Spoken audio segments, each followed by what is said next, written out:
Hello and welcome to today's panel discussion. It's part 2 of our Road to 2030 series. This session is all about how incentive programs are benefiting property owners and trade contractors.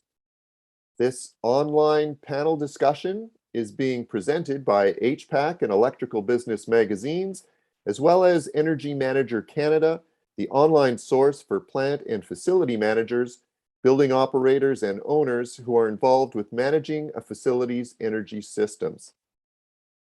My name is Doug Picklick, editor of HVAC magazine, and I'd like to first say a huge thank you to the sponsor of today's Road to 2030 discussion, Mitsubishi Electric Heating and Cooling. Thank you very much for your continued support for this very important discussion. Now I'd like to introduce our panel for today. First, Kimball Costain is a Deputy Director of the Greener Homes Division with NRCan. The Greener Homes Initiative provides grants up to $5,000 and loans up to $40,000 for home evaluations and for retrofits, including mechanical and renewable energy systems. We also have Martin Limas with us, Vice President of Government and Stakeholder Relations for the Heating, Refrigeration and Air Conditioning Institute of Canada, the National Association for the HVAC Industry. With HRAI for over 25 years, Martin is responsible for the government relations and industry advocacy work with the association.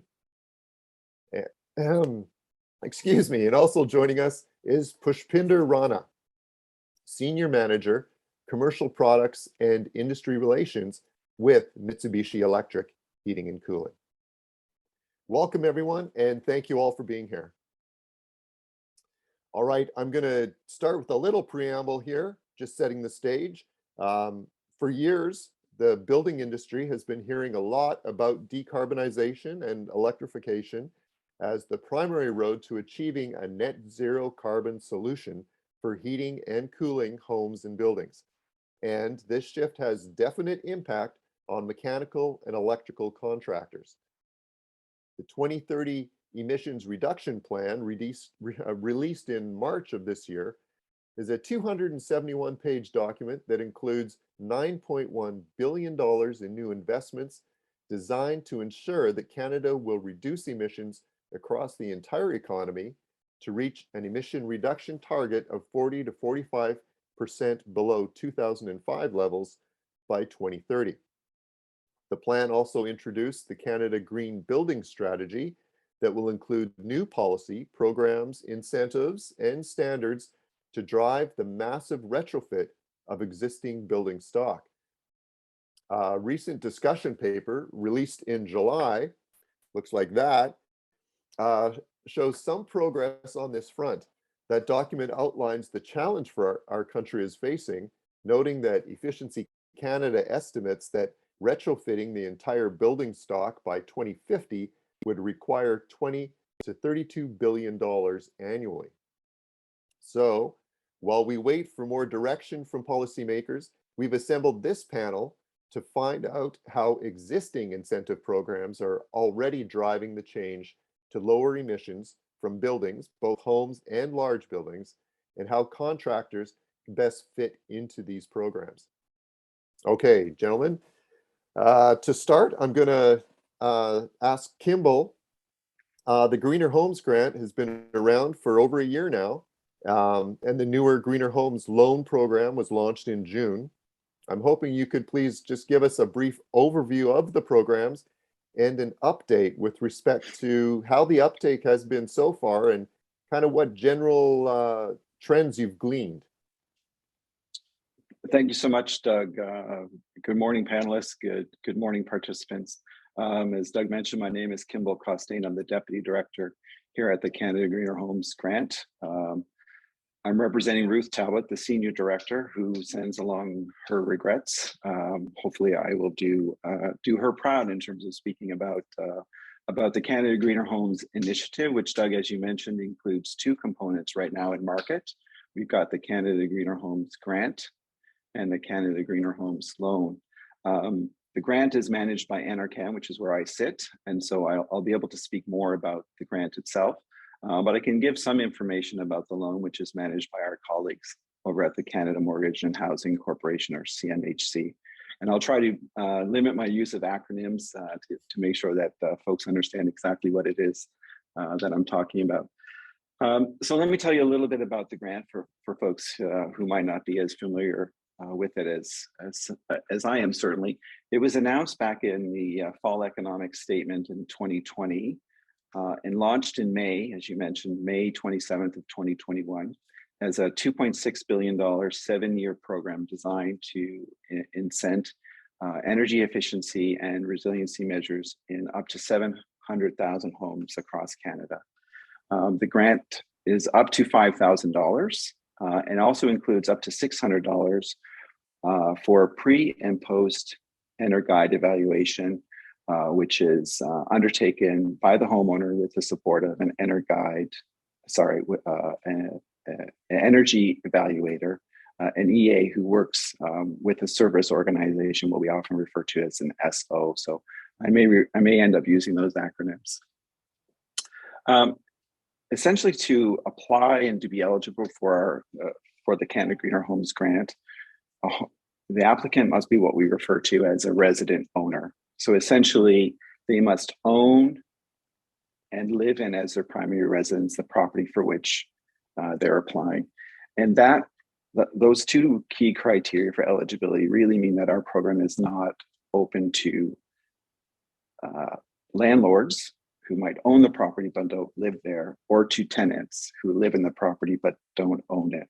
So that's an important thing to keep in mind, that the Canada Greener Homes grant and by extension the loan, which depends upon eligibility in the grant, are not open to those Canadians. Essentially, to apply, a homeowner would enter into our portal. You'll hear me talk a lot about the portal. It's essentially our website. They'll create an account, and then they're going to complete the application form and submit a photo of their proof of primary residence, which is essentially a driver's license or another piece of government issued ID, which has a matching address. And the homeowner also determines and indicates which service organization they would like to work with in terms of undertaking those pre and post EnerGuide evaluations. Once that information is submitted through the portal, our program officers review the information, and currently our timelines are anywhere from 3 to 5 days. We review the information and make a determination of eligibility. And at the same time, that file moves to the service organization that the homeowner has selected. And at that point, it's over to the homeowner and the service organization to kind of forge the relationship and begin the work in earnest of undertaking those EnerGuide evaluations. So essentially, the EnerGuide evaluator will arrive at site. They'll undertake an evaluation of the home, collecting hundreds of data points. They're doing what we call a blower door test. They're reviewing insulation. They're reviewing the mechanical systems. Hundreds of data points are collected. Those data points go into a sophisticated software system. It generates a couple of important documents.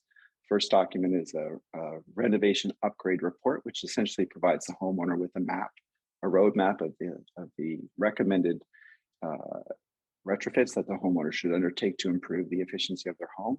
They're provided with the pre-retrofit or the initial label, which indicates kind of what the overall energy efficiency rating is of the house, and another document which sort of provides the homeowner with basic technical specifications on their home.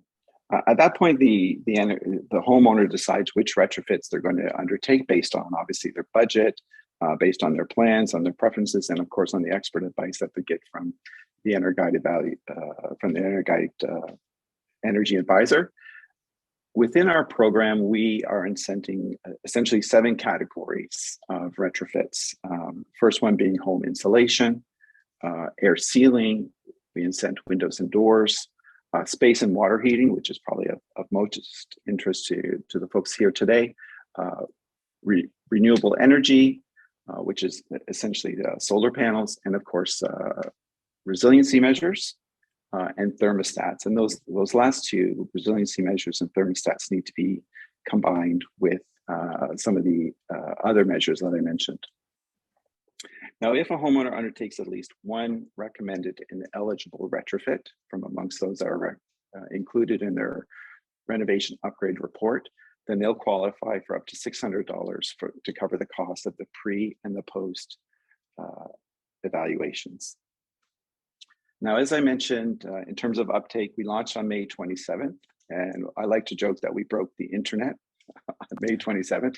We certainly crashed the NRCan servers. We had more than 9,500 applications in the first day, May 27th. And by the end of that month, we had 32,000. So by the end of May, by May 31st, we had 32,000 applications. Uptake is incredible with this program. As of just this week, we're sitting at almost 200,000 applications inside our portal, plus another 60,000 from Quebec and Nova Scotia. I mentioned about the portal. Homeowners from across the country apply to the program through that portal, except for residents from Quebec and Nova Scotia, because we are co-delivering Canada Greener Homes through partner programs in Quebec and Nova Scotia. And so residents from those two jurisdictions apply through our program directly through the provincial program. In terms of where we are today in the grant, proud to say that we've issued grants to almost 19,000 homeowners so far. Almost $70 million in grants have gone out to those homeowners. So I think that's, we've only been in market for just over a year, and I think that's that's an incredible milestone. We've got a long way to go. As I mentioned, it's a $2.6 billion program, so a lot more to do. But those are exciting numbers for us. A little bit on the loan. It was launched, as you said, on June 17th. It's a $4.4 billion program managed by CMHC. It is aiming to provide interest-free loans of up to $40,000, repayable over 10 years, I beg your pardon. And they're aiming for 175,000 homeowners. Eligibility, as I mentioned, to the Greener Homes grant is a prerequisite for participating in the loan. Essentially, they get access to the loan from inside our portal. What that means for Quebec and Nova Scotia residents who don't access the portal is they get a direct access through the provincial programs and into CMHC. In terms of uptake there, also very healthy uptake on the loan so far, and they've only been in market for 2 months. They've received 7,500 applications. And I saw some data earlier this week. It looks like the average loan is somewhere in the range of around $21,000. Okay. And so that's some basic overview of the initiative, the grant, and the loan, and some basic where we are at the moment. Yeah. Okay.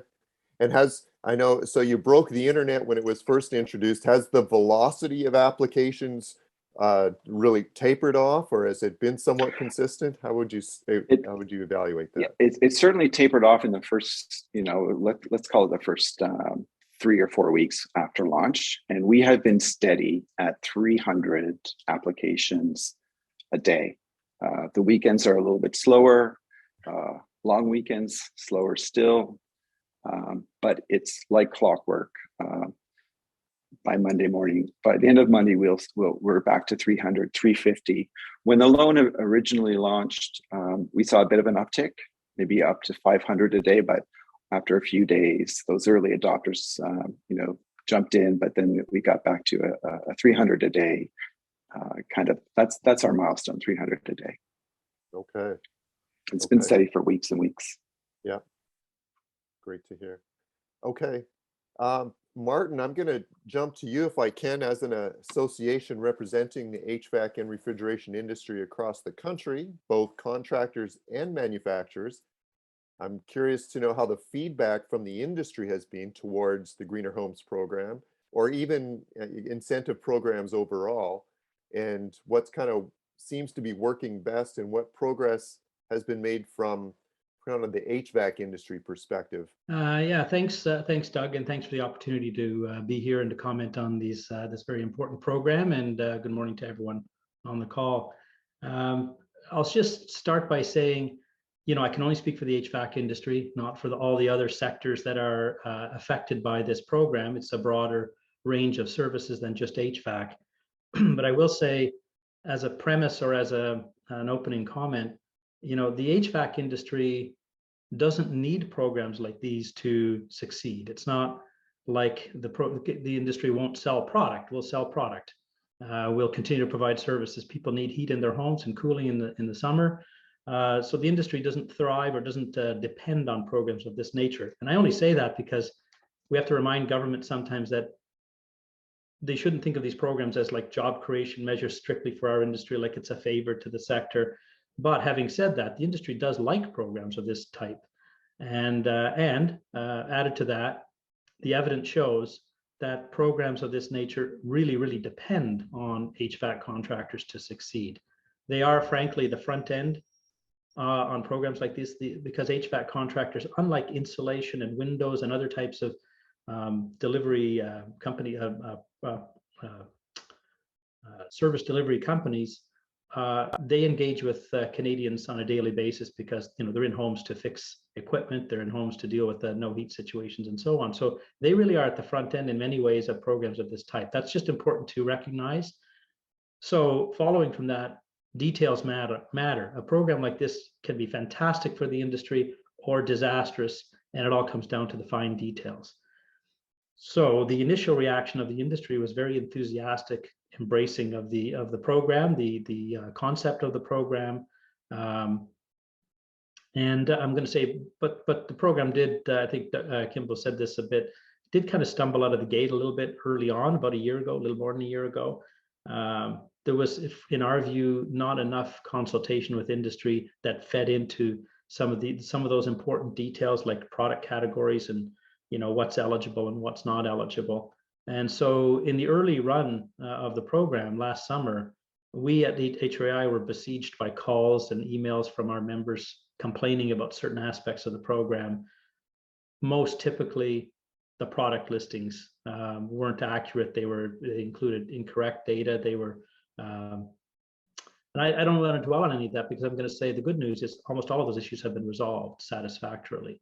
We're getting far fewer calls, and most of the calls we now hear from our manufacturer members or wholesalers or whomever is wondering about the product lists, it's usually because of their own misperception of what's an eligible product versus the information in the databases is wrong. So that's really good news, that the product offerings that are being shown to Canadians are now more accurate and representative of all the right solutions. There's still some issues with certain categories of products not being included. And there's some discussions that we're having with NRCan about widening the offering to include other measures that do deliver carbon reductions and energy savings, but for various reasons aren't included in the program today. So while there was some initial issues with the program, I'm going to say we we worked with NRCan. We did a bunch of webinars over time to help educate the industry. They had fantastic, huge uptake, lots of response, because people were craving the information. I think through the trade press and through other channels, most of our industry now, no one really has an excuse for not being informed about the details of the program. I'm going to say most of what Kimball just shared, I would say most of our thinking contractors out there are pretty familiar with those details because they're having to articulate those to their customers too. So that's all great. We're a little more than a year into the program, and I'm going to say it's working a lot more smoothly. And that's been a result of a lot of collaborative work between HRAI and some other organizations and NRCan. So kudos to NRCan for being responsive on that. And more recently, I'll say that we've started to have a deeper discussion with Ruth Talbot and others on her team about improvements to the program, new measures that could be added in to make it better, new considerations that ought to be built into the program. Things, for example, like heat pumps replacing existing air conditioning systems, where that's the only thing that's going. We're saying instead of replacing that air conditioning unit with a new one, let's put in a heat pump, give the homeowner a reward for putting in a heat pump that can contribute to the heat load of the house. That's a measure. It doesn't fit today, but it could be added in. Maybe tweak. There's certain product categories, water to water ground source heat pumps that aren't included that should be, in our view. we believe there should be some better assistance for homeowners in identifying qualified contractors than what exists today. That's a very difficult thing to do well, but we believe that it's really important that Canadians are dealing with properly qualified contractors. It shouldn't be just anyone can participate as long as they have a shingle out. We do find when these programs emerge, lots of new companies come into the marketplace and they're selling rebates, and they're pretty good at it. But can they deliver in terms of a quality installation that leaves a satisfied customer? That's another question. So we believe there should be some criteria for inclusion for contractors. So that's something we're working on with NRCan to talk about how that could happen. So I'm going to say our take on it as HRAI, and hopefully reflective of the industry in general, is that while there were some little quibbles and challenges in the early going, I think most of them have been smoothed out. We know it's supposed to be a 7-year program. Let's hope it gets a long run, and that over the next several years, we turn it into a really high-flying program that will deliver tons of benefits to Canadians and to our industry. Very good. I'll leave it at that for now. Thank you, Martin. Rana, you represent an HVAC manufacturer, but a large part of your business is educating industry about lower carbon solutions and promoting the adoption of climate-friendly technology in not only homes, but larger commercial and institutional buildings. I know that's kind of where you play. From what you've seen, how much of a role do government incentives, whether federal, provincial, or municipal, and even local utility incentives, help to drive the decision-making from these larger building owners seeking to decarbonize? Thank you, Doug, and all panel members and the audience. It's a pleasure to be here. Good question, Doug. I'll speak more from the manufacturer perspective. I think Martin made a very interesting comment.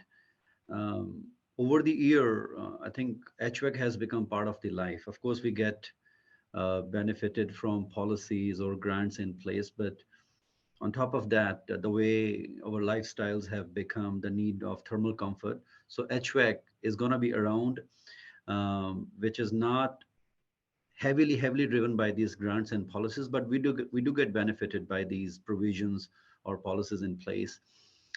There are many examples to quote, but I would certainly put residential condominium projects in Toronto, and a lot of these buildings, they utilized air source VRF system in different formats. We have heat pump formats, we have heat recovery format, and they qualified for TGS, Toronto Green System. So we know that version 3 was replaced by version 4. So these programs are, these standards are, they evolve over time. Version 4 was, I think, implemented as of May 2022. It has multiple tier. Tier 1 is mandatory. Then tier 2 is there. Tier 3 is there. And for city-owned building, there's only one choice. You need to be carbon neutral or net zero. So the more you can hit, the better incentives you get, which certainly drives, these developers, because there's a huge return on your development charges. You can get maybe as high as 50 to 20%. And this is like in millions, right? Your overall project size or value runs in millions. So if you meet, this is just in one example. I mean, Toronto Green Standard is just one example to quote. We have more grants or programs in place. So as a developer, if you can, meet the higher tier level, just because you pick the right product, which can help you to, hit your energy use intensity levels or thermal energy demand intensity level, which is set for each building type and for each tier type. So the better you do, the more money goes back to your pocket, which is certainly a huge incentive or attraction why these programs really help to these developers, so that they have a better return in their pocket, a better return on their investment. So we understand how strongly heat pump market has evolved in Canada over time. And a lot of these technologies are eliminating the need of traditional technologies, your fossil fuel based boilers and all that. And we are not only looking at thermal comfort providing, heating during winter, where your heat pumps can be your primary source of heating or cooling during summer. We are now looking at, air to water system where you are using heat pump technologies to provide hot water for domestic or for thermal comfort. So all in all, I think heat pump technology in different formats are really helping these developers to take advantage of these grants and programs in place. And big time, they're helping, to address any greenhouse emission or reducing our carbon footprint, because eventually we are trying to replace, the traditional fossil fuel based technologies. And another example, I think Martin very briefly quoted, like in Vancouver, we know that there's a mandate that you cannot put air conditioning system, you need to have a heat pump, because now you're addressing your heating and cooling needs. So that's how at the provincial level or at the municipality level, at the federal level, they are really taking full advantage of all the benefits, heat pump technologies can offer. In thermal comfort application for hot water generation and all that. And it's expanding rapidly. We have so many flavors now available in the market. Some of the manufacturers have a carbon dioxide based air to water heat pump system. And we know that when it's CO2, then you're greatly addressing your greenhouse, your GWP concerns and all that. So all in all, I think a great work done by heat pump market overall in Canada. And absolutely these grants, these incentives, they really help. And in terms of any refunds developers can have, and plus it adds a great value to your development as a whole, which I will talk later in details. So yeah, that's the role heat pump technologies in different formats are playing in Canada. And certainly big incentive for the developer. The better you do, the more refund you can get, for example, under TGS program, which is in place. And it's changing, it's evolving more and more as time goes by. So that would be from my side, Doug. Yeah, no, very good. Yeah, so they actually, by measuring the amount of, as you said, intensity levels of your building, the larger the incentives you're receiving. Absolutely. If you hit your EUI or your TEDI levels, depending upon how far you can hit, and it's all based on what you use in your buildings. Right. And heat pump plays a crucial role. The comfort, the HVAC side plays a crucial role. We are one of the biggest energy consumer within your space. So if you hit higher tier level, you can look into 15 to 20% of development charge return, which is a huge payback. It's a huge refund going back to your pocket. And not only that, you're putting something which is more energy efficient, environmental friendly, good for Mother Nature, good for the customer. So it's a win-win situation. Yeah. Very good. Kimball, I'm going to get back to the Greener Homes program.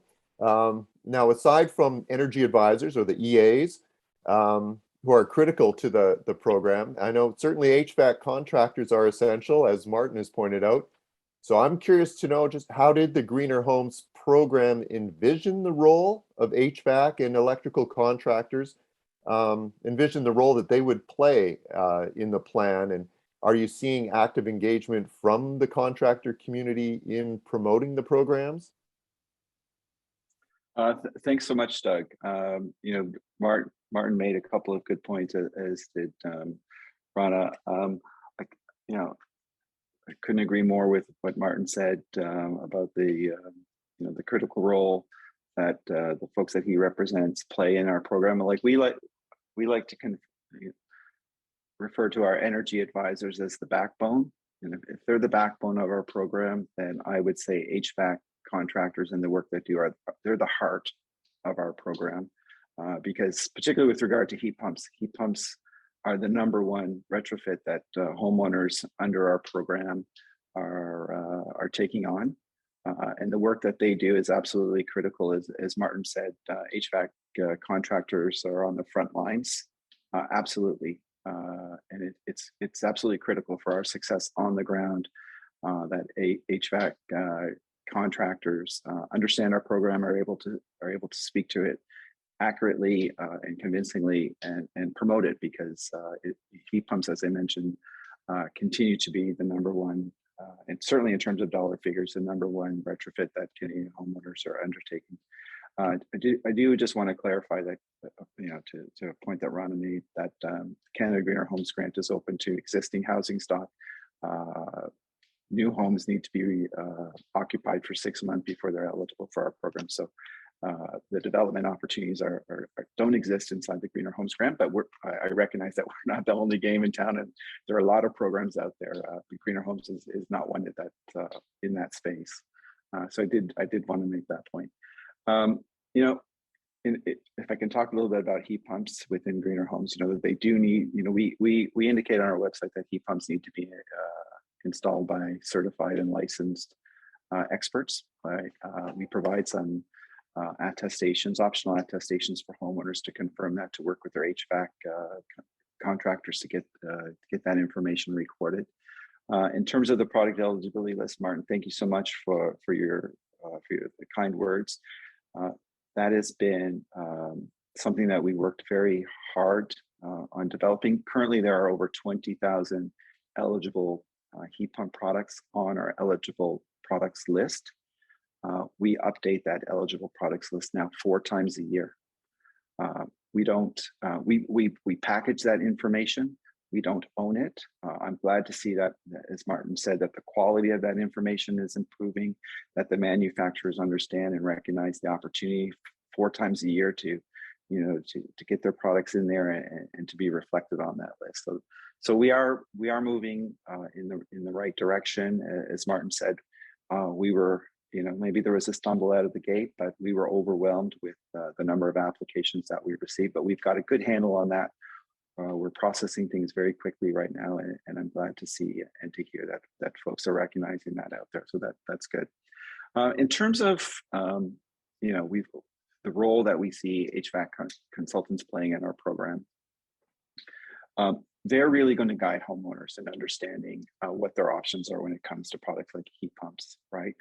We want our homeowners to become heat pump savvy, right? To have a certain degree of literacy among about heat pumps. Basic questions like, what is a heat pump? How does it work?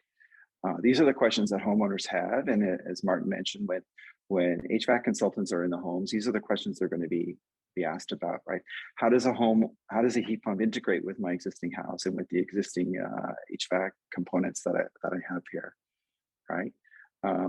We also see an important role for HVAC consultants and contractors for helping homeowners understand the economics, right? There's pros and cons for these. We think the pros outweigh the cons, but it's important that homeowners understand the economics of purchasing a heat pump and some of the challenges that come along with it. We have to be upfront about those, right? There's supply chain challenges. There's installation timeline challenges. There's a seasonality, which, as I understand, is kind of maybe being addressed, quickly, but there still is a bit of a seasonality to the installation challenges of things. They also want to understand, what are the costs of maintaining and operating a heat pump versus perhaps some of the older technology or fossil fuel technologies, and what are the kinds of potential savings that a homeowner can achieve with a heat pump. So those are really some of the fundamental roles we see of HVAC consultants in this process. We want them to understand the grant. As Martin said, I think they do have a great understanding of the Canada Greener Homes Grant. As I mentioned, we're not the only game in town. Our program is 100, from the get-go, our program has been 100% stackable with those other programs. So that's, that was a really important program design decision we made early on, is that our program would add on. I think the Prime Minister even spoke to this when he announced the program, that our program would work with every other program out there, so homeowners could maximize the grants that are out there. Of course, once the homeowner makes the decision to go with a heat pump, and I talked about this, it's important for the homeowner to understand and to work with the HVAC contractor to understand what comes next, right? When is the product going to arrive? When can it be installed? What are the challenges associated with it? In terms of heat pumps a little bit, let me just give you some interesting numbers. I already mentioned there are number one retrofit being undertaken by homeowners. I mentioned we've paid 19,000 homeowners already. 34% of those homeowners have undertaken a heat pump. So that's almost 6,000 heat pumps installed, purchased and installed through the Canada Greener Homes Grant.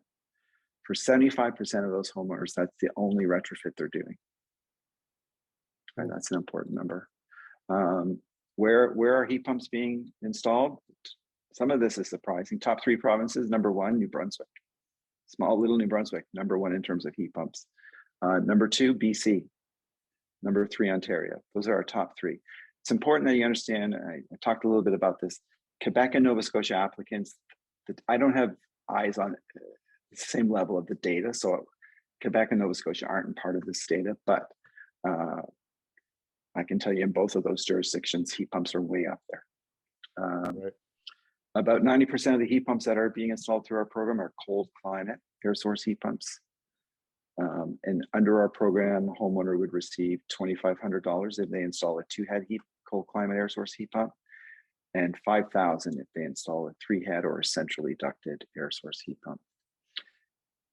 About 2.5% of heat pumps are ground source heat pumps. So they're a small component, but they are present in our program, and they're also eligible under our program. Kind of looking ahead, if I were going to extrapolate, we've got 700,000 targeted homeowners. Applying that 34%, we're looking at 250,000 heat pumps to be installed, to be purchased and installed in the next, we've got 5 years left.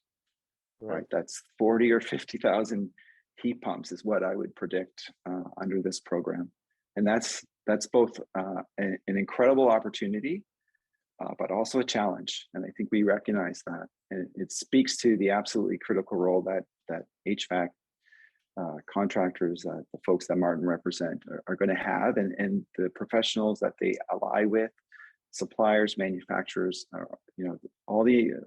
all those folks are going to have an important role to play in terms of making sure that our program and the homeowner's desire to install these heat pumps is successful. I would say, I talked about heat pump literacy. It's just not on the part of homeowners. It's also on the part of HVAC consultants, right, and contractors. They need to understand heat pumps. It's a quickly evolving, as Rana says, a quickly evolving space. They need to understand that space. They need to help homeowners navigate it. But that's where a bit of the conundrum comes in, right? Homeowner, HVAC consultants need to be trained. The businesses they work for need to invest in that training and in that skill set, and that's a business decision. And the folks making those decisions need to think about, is the business case there to make those investments? Yeah. It's a bit the chicken and the egg, right? I'm thinking back to that the Field of Dreams movie. If you build it, they will come, right? It's a bit like the conundrum we were facing with EVs, right? Like folks wanted to buy EVs, but no one was selling them, and where do I charge them? And it's just like, there's a bit of a conundrum. But I think programs like ours and the huge numbers we're seeing in the uptake on homeowner, those are sending the signals, the market signals that folks need to react to and read. That heat pump technology, even though it's quickly evolving, is here to stay. Yeah. And I think that again, I couldn't agree more with Martin that there's a huge critical role for HVAC consultants in the uptake of heat pumps, and that's why I like to say that HVAC consultants are the heart of our program, because that's where most of our activities is taking place. Well, thank you.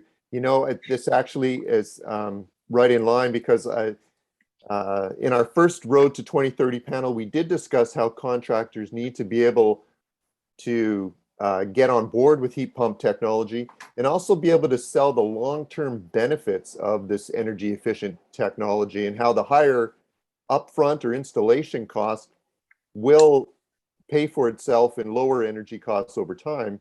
I think especially with the rising carbon tax pricing that we're seeing and hearing about in other parts of the world as well. So the incentive programs are certainly going to help, but I'm just wondering if this is to both Martin and to Rana on advice on how contractors can best deliver this message. And Rana, I'm going to go to you first, because I assume this is something you're having to deal with on an ongoing basis with larger projects. How do you get that message across, that this upfront cost might be a little more, but it's going to be beneficial in the long run? Doug, I think good question. We come across this dilemma time to time. I think there is some misconception in the market in general. And to be honest, installation cost is not high. And this is where our training programs play a huge role. We are spending a lot of time, resources, and money to train both sides, the consulting engineers and the contractors. I think we are running trainings almost every day. We have virtual trainings, we have in-person training, we travel to each province and we conduct trainings over there. So that's a program in place, and I'm sure other manufacturers also have similar programs, but our programs have been working effectively. We have a lot of incentives tied with our training programs. For example, if contractor is trained, we can offer extended warranty, which is a huge incentive for a contractor. Now, the key is if you are sufficiently trained, you know the trade secrets, or you know the know-how from a manufacturer, you have the right skill in your hand where you can do quick installation without any mistakes and all that, and time is money. So when you talk about air source VRF systems and a well-trained contractor, the overall cost of installation is actually lower than what we think. It's a clean installation, it's done quickly, and time is money. You can use that time for other purposes as well. And similarly on the installation material, as compared to traditional 4-pipe system or traditional technologies, you're running only 2 pipes and you're doing multiple heads with your system. So there are many reasons to believe that cost of installation is not what people usually think. And that's where we play a huge role by bringing these contractors to our showroom, to our training centers, or we travel to them and we run 2 to 3 days training program where we train them on installation, commissioning, service, and troubleshooting. And once they are out of these training programs, they see the clear picture of their life with heat pump systems or heat recovery system. And we do similar efforts with consulting engineers. We run a lot of lunch and learn sessions. We travel to them, or sometimes they come to our place and we sit and we work on all the front end design or system selection. And that's the role consulting engineers would usually play. But the big thing is, whether it's the contractor or consulting engineer, they are the message carrier to the end user or to the developer. And we understand this pain point, this gap.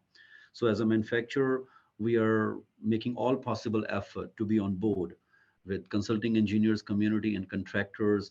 We have different levels of trainings, and each level offers a different set of incentive. And on top of that, we recently launched, we call it City Multi Summit program, in which we are handpicking a core group of contractor who know the trade, who are properly trained and skilled, and we can take their skill set or their competency to the next level. So it's an ongoing effort, Doug. As a manufacturer, we'll be glad if we have more entities, they can get on board with us. Some of these trainings are accredited or they are recognized by other entities.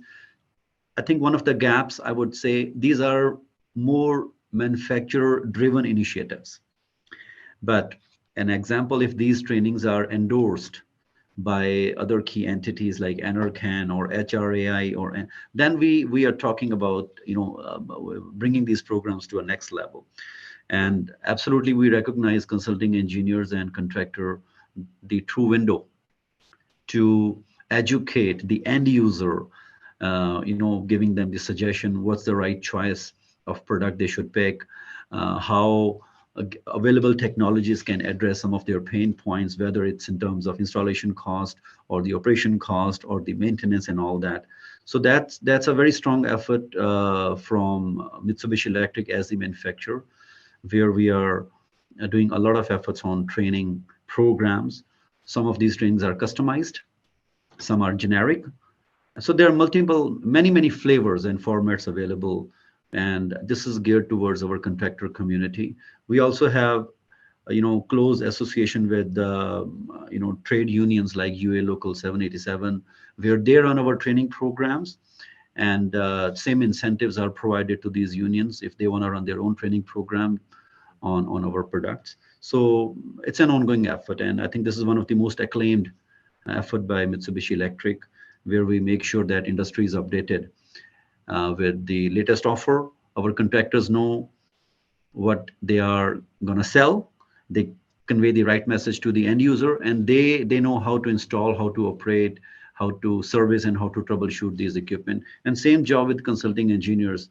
They must know how to create the best fit with the application, with the building type, and they are proposing the right product so that we can meet all these standards, whether GHG reduction or carbon footprint or running cost or the total cost of ownership. So it's an ongoing effort. Martin, I know we did address this topic last time we spoke, and you did address that we need to be selling the longer term benefits of this technology. Is that how is HRAI? I know you had kind of touched on this last time. Well, it's a good question, and it's I think it's actually a deeper question than just how to sell the technology. I think what Rana was saying about the role of manufacturers and training dealers and all the rest, it's very, very important.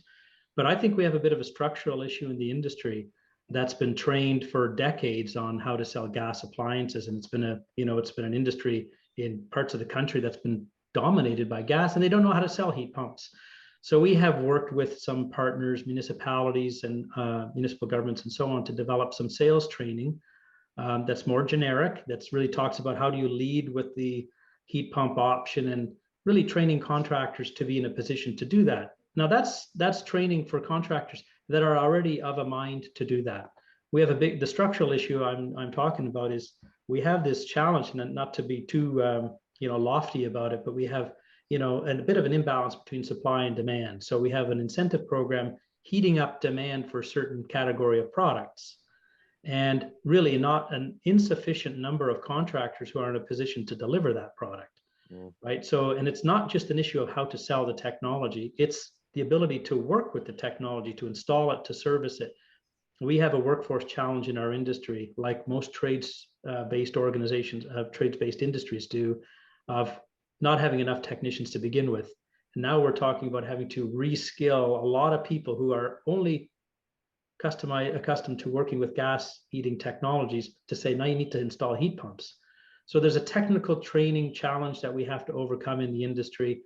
Well, we talked to Enercan about, to supplement incentives, we need to create greater awareness among consumers. This is a bit of a chicken and egg thing. I just want to pick up on what Kimball said about the field of dreams. If you build it, they will come. And I would say that's true, but they will come very slowly. If we're talking about our industry, because this is not just a matter of pivoting as a contractor to say, oh, we'll just sell more of these products now. You have to have the people in place in your company to comfortably, competently install and service that equipment. A lot of technical training. These are not even just training pieces that you can learn kind of in a couple of weeks. These are trades, right? So to opt to install a heat pump in most provinces, you need to have a trade license. Typically, it's in Ontario, to install as a residential heat pump installer, it's a 2.5-year apprenticeship. In some provinces, you need a refrigeration license. That's a 5-year apprenticeship, or 4 years, depending on the province.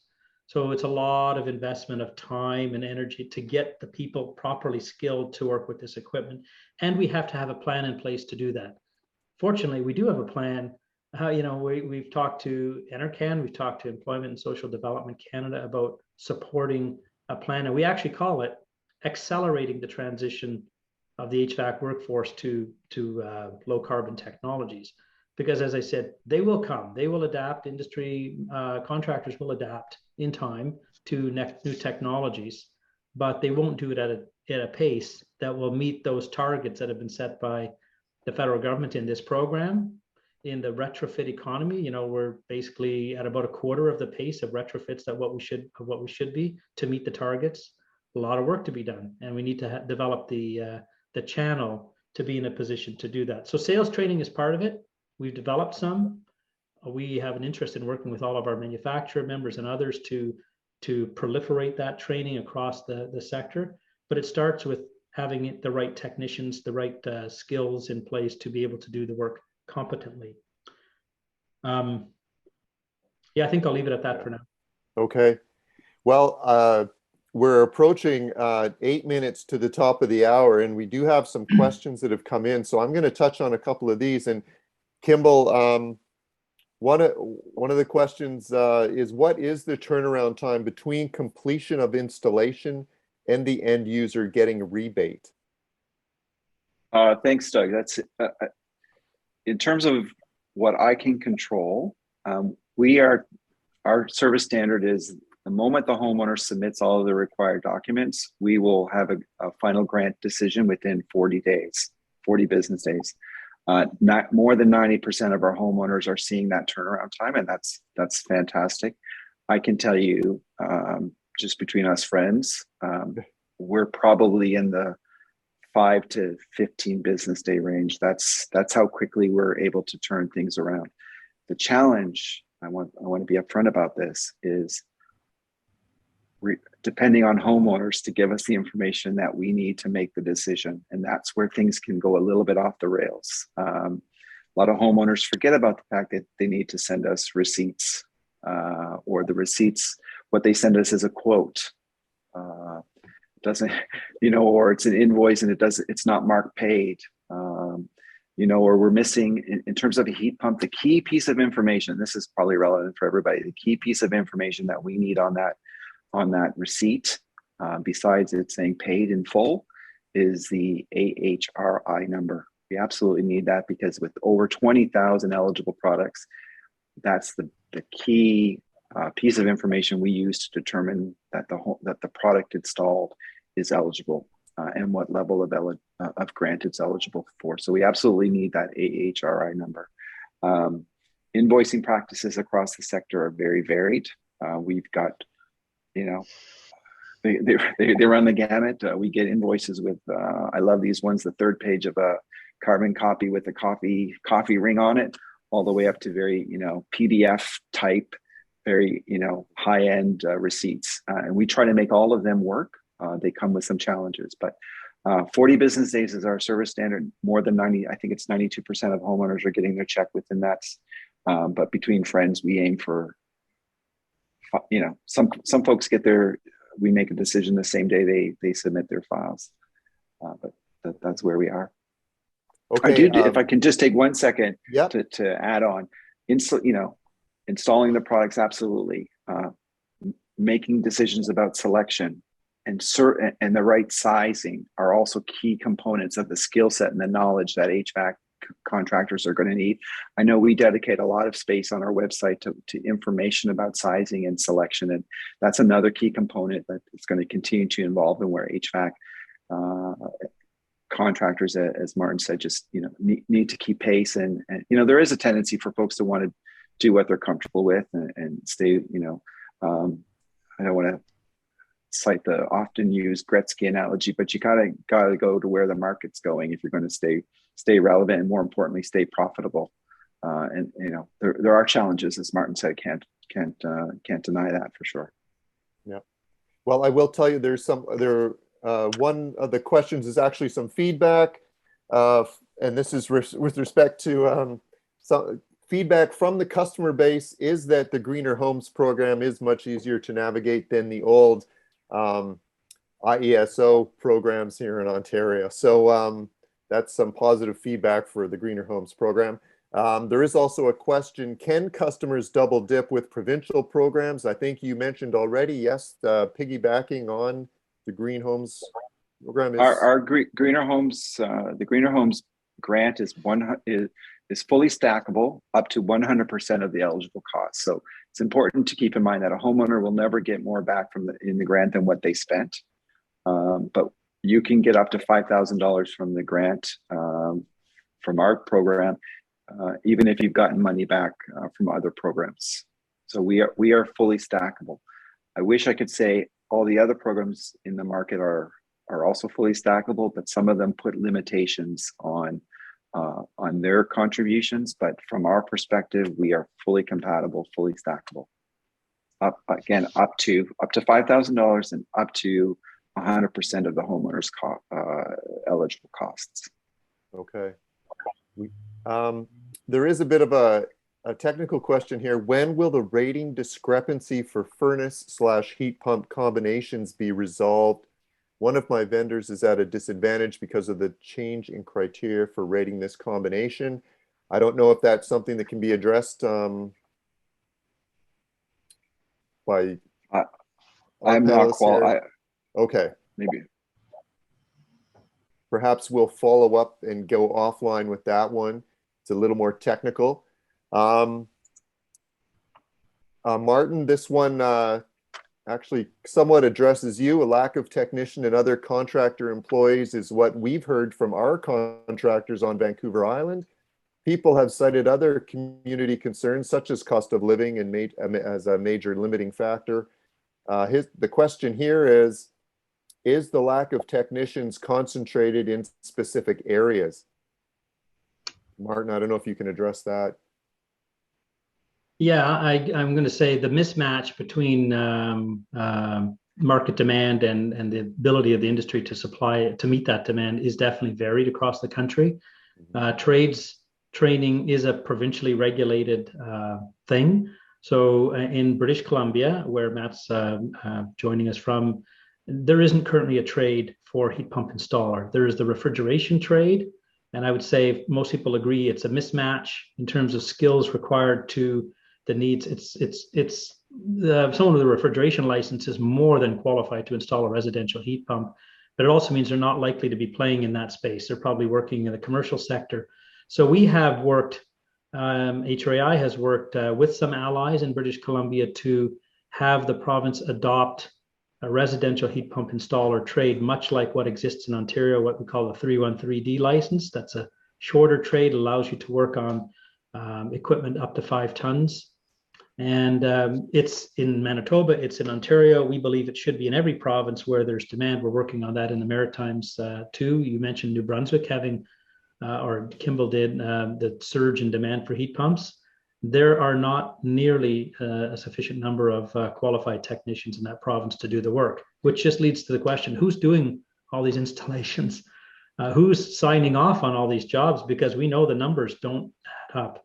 So there's definitely a variation in the gaps, and it's something we have as an industry to work on very, very aggressively to get a lot of people trained in a short period of time. Right. Kimball, I think this will be our last question, but, and I don't know if you've got a crystal ball, but do you foresee a change in the homeowner only criteria in the near future to include rental properties or light commercial businesses? The person suggesting here that if uptake continues in the same vein, only $500 million will have been used at the end of the 7-year time frame. Actually, that's, if you're, well, I'll let you address it. I don't have a crystal ball, but those eligibility criteria are hardwired into our program. I think there are opportunities for those participants, those homeowners and residents through other programs, through other mechanisms. Landlords, of course, have access to tax mechanisms and, to support the investments they're making in those rental, those income properties. So there are a variety of other programs. Our program can't be everything to everyone. And we focused on resident owners and the homes that are eligible under our program. I will say 7 years is a long time to be standing still in this space. And so Greener Homes has baked into our design a regular review of our program, what's working, what's not working, how do we tweak it, how do we respond to the lived experiences of homeowners, the feedback we get from Martin and other folks out there. We have to evolve as well. And I think that at the outset, there was some discussion about, I think Martin had mentioned the great discussions he's having with the program about how do we continue to keep it relevant. So we're going to be looking at those things, how we can tweak the program to make it, to make sure it continues to be responsive to the needs of the sector. That said, those eligibility criteria are pretty hardwired into the program. Very good. Can I just pick up on something Kimball said? I just want to clarify. So, the engagement we have with Ruth Talbot and her team at Greener Homes, it's an ongoing thing, but it isn't just me. I do have pretty regular calls with her, and I do share what I'm hearing from the field and all the rest. But we have a small team of volunteers that have been representing the industry, and the people who really care about these programs want to see them succeed. They're not just on a call to be critical and to be knock it down, but rather they say, if we just make this tweak, it'll be more effective. So I really respect those volunteers who have stepped up and thought carefully about program improvements. But for all others on the call, we are a channel, and Enercan has asked that industry would channel specific recommendations through HRAI to the extent possible, because it's very difficult. I'm sure Kimball deals with this. They get hundreds, if not thousands, of calls and emails and complaints and all the rest. So they've asked, whatever extent possible, can you channel some of these through HRAI? Not that we want to be dealing with thousands of emails or calls, but we can create the generic kind of, out of a whole lot of calls or concerns. They're pretty common. Like I've heard the same thing from 10 different suppliers. Right. Now we can bring forward an issue that can be resolved in a more cost-effective way. So that's an invitation. If you have specific issues around greener homes, you can send me an email or give me a call, and I'll bring it forward through that process. It's been a very effective process. We've seen some very helpful changes in the program as a result of it. So I would just invite people to take advantage of it. Okay. Martin, Kimball, Rana, thank you all very much for taking part today. Change is coming fast for the HVAC and electrical contracting industries over the next 8 years, 2030. Be here soon. Time is now to get on board with what's happening and be part of the change. Once again, I'd like to thank our sponsor of today's event, Mitsubishi Electric Heating and Cooling. Your support is greatly appreciated. So that's it for today, gentlemen. Again, thank you. And thanks to everyone who's joined us. And until the next installment in our Road to 2030 series, farewell for now. Thank you. Thank you all. Thank you. Thanks, everyone. Thank you.